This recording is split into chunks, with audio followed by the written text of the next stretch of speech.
लोकसभा चुनाव 2024 अभियान का आगाज हो गया है। तमाम पार्टियों के नेता जो कि अभियान में चुनाव प्रचार में जुटे हुए हैं। उसी कड़ी में केंद्रीय गृह मंत्री अमित शाह जो कि राजस्थान के दौरे पर रहे। यहाँ राजस्थान पत्रिका के डिप्टी एडिटर भुवनेश जैन ने उनसे खास मुलाकात की। इस दौरान केंद्रीय गृह मंत्री अमित शाह ने पूरा भरोसा जताया कि लोकसभा चुनाव में प्रधानमंत्री मोदी के नेतृत्व में एनडीए और भाजपा 400 सीटों का लक्ष्य हासिल करेगी।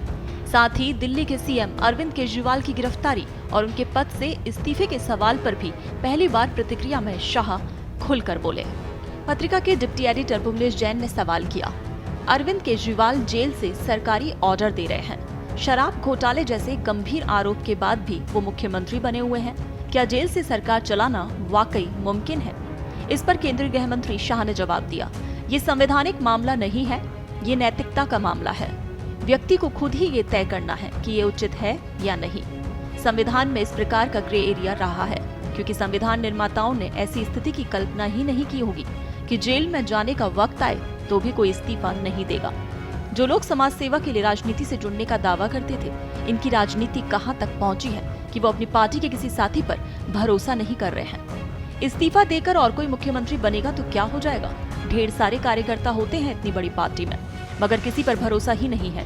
स्वयं के हाथ में सत्ता रखना और जेल से ही सरकार चलाने का प्रयास करना देश की जनता और दिल्ली की जनता सब जानती है और देख भी रही है।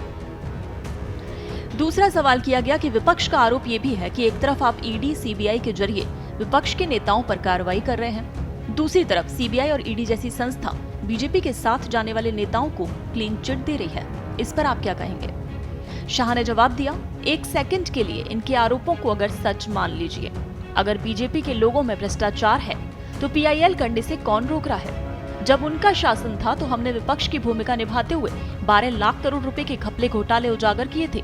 कोर्ट भी गए थे, कैग में भी गए थे, पार्लियामेंट में भी उजागर किए थे। ये तो पार्लियामेंट में चर्चा ही नहीं करते, बहिष्कार कर जाते हैं। उनको कौन रोक रहा है? मामले ढूंढकर कोर्ट में जाएं, कैग में एप्लीकेशन दायर करें।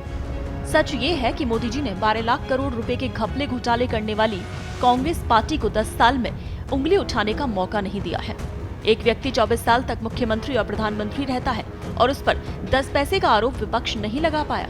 इतनी पारदर्शिता के साथ मोदी जी ने मुख्यमंत्री के रूप में भी काम किया है और अब प्रधानमंत्री के रूप में भी काम कर रहे हैं। अगला सवाल पूछा गया कि पहले कांग्रेस के बैंक अकाउंट फ्रीज, फिर दिल्ली के मुख्यमंत्री का जेल जाना। लोकसभा चुनाव से पहले इन कार्रवाइयों से सवाल उठ रहे हैं कि आप यानी बीजेपी विपक्ष को खत्म करने के लिए ऐसा कर रहे हैं। इस पर गृह मंत्री शाह ने जवाब दिया, इनकम टैक्स की अनियमितता का मामला लगभग 4 साल से चल रहा है। ये लोग उसको लटका रहे थे, उसका फैसला चुनाव के वक्त आया। केजरीवाल जी को भी 9 महीने से समन मिल रहे थे। उन्होंने कोर्ट में चैलेंज किया, फिर हाई कोर्ट में रिजेक्ट होने के बाद उनकी गिरफ्तारी हुई। ऐसा नहीं है कि केवल चुनाव के वक्त ये किया गया। उन्हें सुप्रीम कोर्ट में अपील करनी चाहिए, उन्हें हाई कोर्ट में अपील करनी चाहिए।